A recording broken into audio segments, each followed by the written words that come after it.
இயேசு கிறிஸ்துவின் இணையற்ற நாமத்தில் என் உள்ளங்கைகளில் உன்னை வரைந்திருக்கிறேன் என்கிற ஆண்டவர் கொடுத்த வாக்கு தத்தத்தோடு கூட சேர்ந்து கிறிஸ்துவில் விசுவாச ஊழியங்களின் சார்பில் உங்கள் அனைவருக்கும் என்னுடைய அன்பான வாழ்த்துதல்களை தெரிவித்துக் கொள்கிறேன்.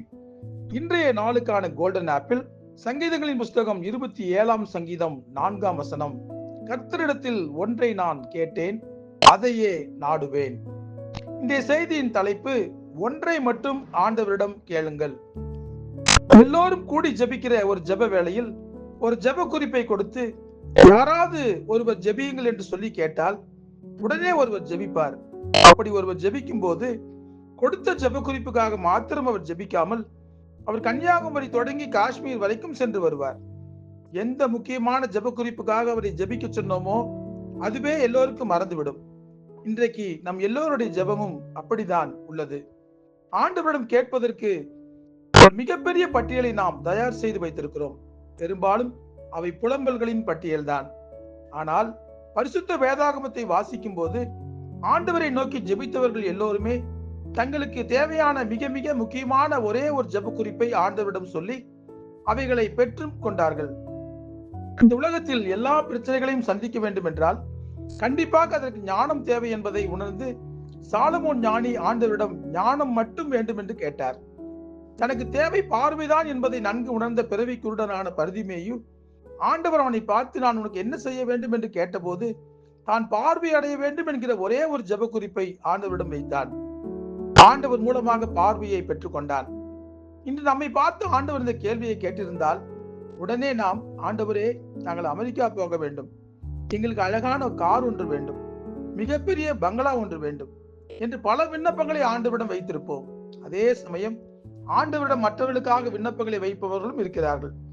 யோபு தன்னுடைய சிநேகிதர்களுக்காக ஆண்டவரிடம் விண்ணப்பம் செய்தார். 100க்கு அதிபதி தன்னுடைய வேலைக்காரன் சுஸ்தமாக வேண்டும் என்று ஆண்டவரிடம் விண்ணப்பம் வைத்தார்.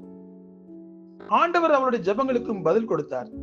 ஆனால் இன்று நாம் தியானிக்கிற இந்த வேத பகுதியில் சங்கீதக்காரரான தாவீது ஆண்டவரிடம் எப்படி விண்ணப்பம் வைக்கிறார் என்பதை சற்று தியானித்து பாருங்கள். கர்த்தரிடத்தில் ஒன்றை நான் கேட்டேன், அதையே நாடுவேன் என்று ஜெபிக்கிறார். தாவீது மிகுந்த வாஞ்சியோடு ஆண்டவரிடம் கேட்ட அந்த ஒரு காரியம் என்ன தெரியுமா? 2 செல்வமா, ஆஸ்தியா, ஆடம்பரமா? எதுவும் இல்லை. ஆண்டவருடைய மகிமையை பார்க்க வேண்டும் என்று தாவீது ஆசைப்பட்டார். அதையும் ஆண்டவருடைய ஆலயத்திலே வைத்து பார்க்க அவர் ஆசைப்பட்டார். எல்லாவற்றுக்கும் மேலாக தன்னுடைய ஜீவனுள்ள நாளெல்லாம் ஆலயத்திலேயே தங்கி ஆராய்ச்சி செய்து ஆண்டவருடைய மகிமையை ருசித்து பார்க்க ஆசைப்பட்டார். நம்முடைய ஆண்டவர் மகிமையின் ராஜா என்பதை யாரெல்லாம் அனுபவ பூர்வமாக உணர்ந்து வைத்திருக்கிறார்களோ அவர்களுக்கு தான் இந்த ஆசை இருக்கும். உலகம் தருகிற மகிமையை விரும்பி ஓடிக்கொண்டிருப்பவர்களுக்கு ஆண்டவருடைய மகிமையை பார்க்கிற ஆசை இருக்காது. உலகம் தருகிற மகிமை தற்காலிகமானது என்பதை உணர்ந்து தன்னை விட்டு இந்த மகிமை போகும்போதுதான் பலருக்கு ஆண்டவர் தருகிற உண்மையான மகிமையின் மீது ஆசை வரும். அதற்குள் காலமும் கடந்து போய்விடும். ஆண்டவருக்குள் இருந்த சகல வல்லமையான காரியங்களையும் நேரில் பார்த்த மோசே பக்தன் கர்த்தருடைய மகிமையை காண வேண்டும் என்று தான் ஆசைப்பட்டார். ஆண்டவருடைய மகிமைக்கு சிறந்த ஒரு எடுத்துக்காட்டு ஆண்டவர் படைத்த சூரியன் தான். சூரியனின் மகிமையை எந்த மனிதனாலாவது தொடர்ந்து பார்த்து கொண்டே இருக்க முடியுமா?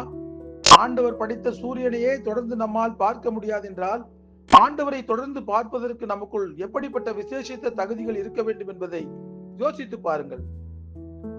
ஆகவே ஆண்டவரை நோக்கி ஜெபிக்கும் போது இந்த உலகத்தில் தற்காலிக சந்தோஷத்தை கொடுக்கக்கூடிய காரியங்களையே ஆண்டவரிடம் கேட்டுக்கொண்டிருக்காதீர்கள். ஒன்றே ஒன்று கேட்டாலும் உருப்படியாக ஆண்டவரிடம் கேளுங்கள். அதுதான் ஆண்டவருடைய மகிமை. ஆண்டவருடைய மகிமைக்குள் நாம் நுழையும் போது பரலோகத்தின் சந்தோஷத்தை நாம் பெற்றுக்கொள்ள முடியும். அந்த சந்தோஷம்தான் நமக்கு நிரந்தரமானது என்பதை ஒருபோதும் மறந்து விடாதீர்கள்.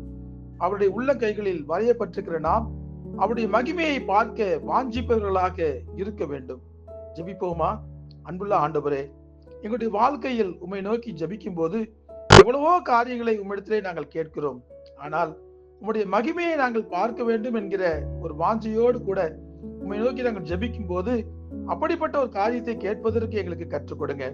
ஆமாப்பா, எங்களுடைய வாழ்க்கையில் நாங்கள் உங்களுடைய மகிமையை பார்க்க வேண்டும். அந்த மகிமைக்குள் நாங்கள் பிரவேசிக்க வேண்டும். உம்முடைய அபிஷேகத்தை நாங்கள் பெற்றுக்கொள்ள வேண்டும். அந்த கிருபையை எங்கள் ஒவ்வொருவருக்கும் கொடுங்க.